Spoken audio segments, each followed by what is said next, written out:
this is Dr. Jeanette O'Connor from the Maya Center coming back to you with another Maya moment. Today we're going to have a really interesting topic. I want to talk about extreme faith. This was a conversation that came up today in a group I participated in when we talked a lot about what does it mean to maintain faith when you're going through extreme struggles.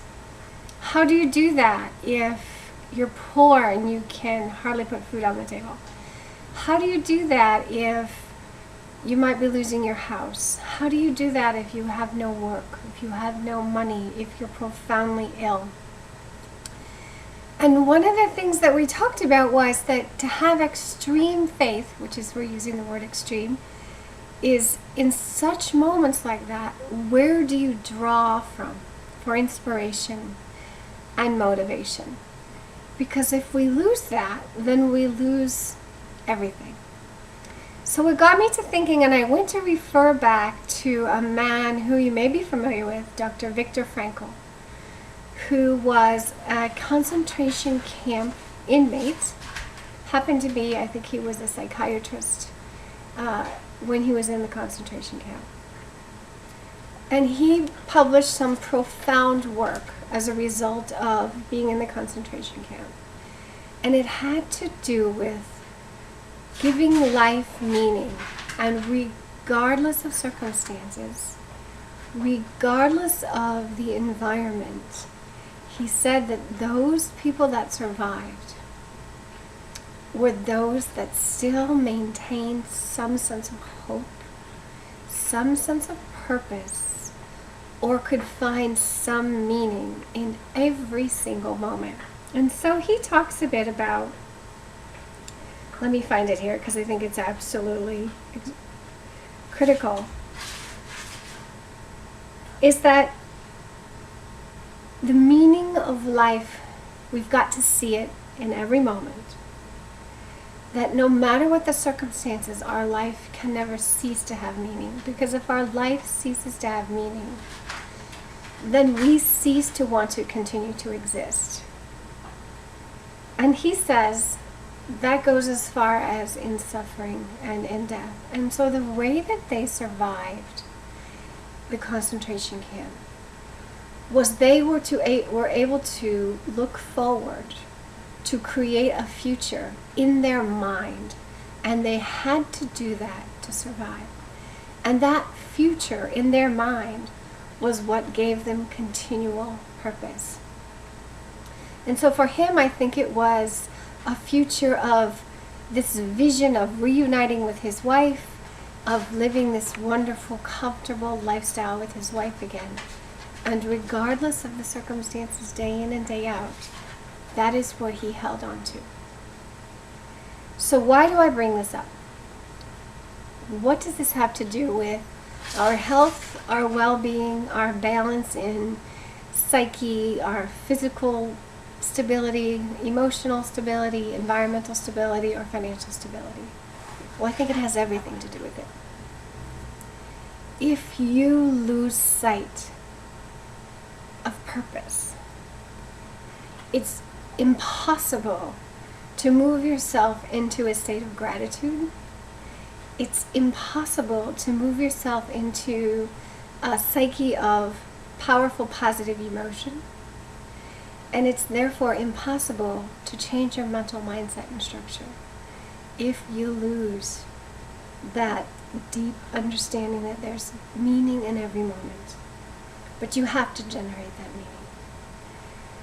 So I believe that it's very important, if we are going to work towards balance in all domains of our lives, that regardless of our circumstances, we have to dig profoundly deeply into finding meaning in each moment. And it might be the smallest of moments or meanings in a moment.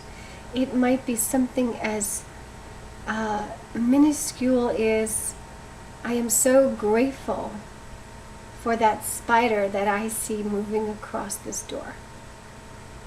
Because I know that that spider represents nature, and it represents so much more than just me as one person in this world. It might be something so small.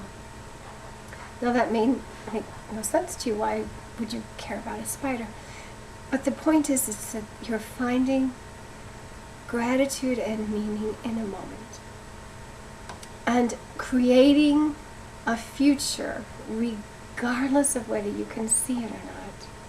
See, all of this is our underlying current themes to all the quantum physics theory work that we're going to be addressing. It doesn't matter whether you can see it. It doesn't matter whether you can perceive it. You must imagine it first. And I think that there's a lot of, conversation out there, oh, just think positive and everything good will happen to you. Positive thoughts means positive results. No, that's not the way it works. That's 1/3 of the equation. Positive thoughts, yes, can lead us to positive results. But your emotionality, your body physicality has to be in sync with those positive thoughts to have positive results.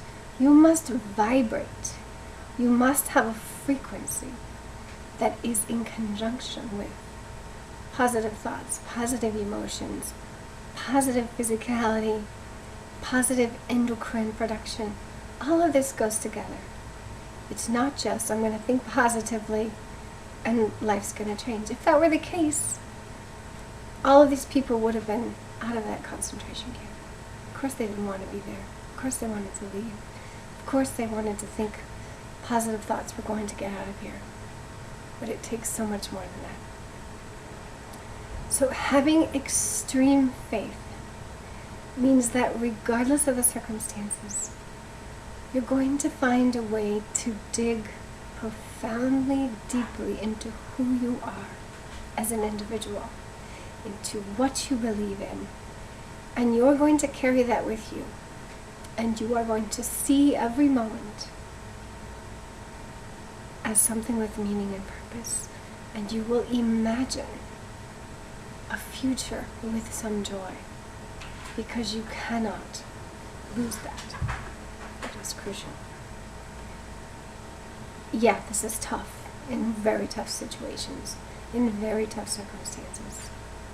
So if you haven't read Viktor Frankl's work, Man's Search for Meaning, I suggest you do. It's one of the top 10 books for the most meaningful, profoundly moving books in the country that was ever published. So I suggest you read that. And I suggest you think deeply about how can you find meaning in every moment when the world is slamming you right and left, or when it feels that way or perceives to be that way.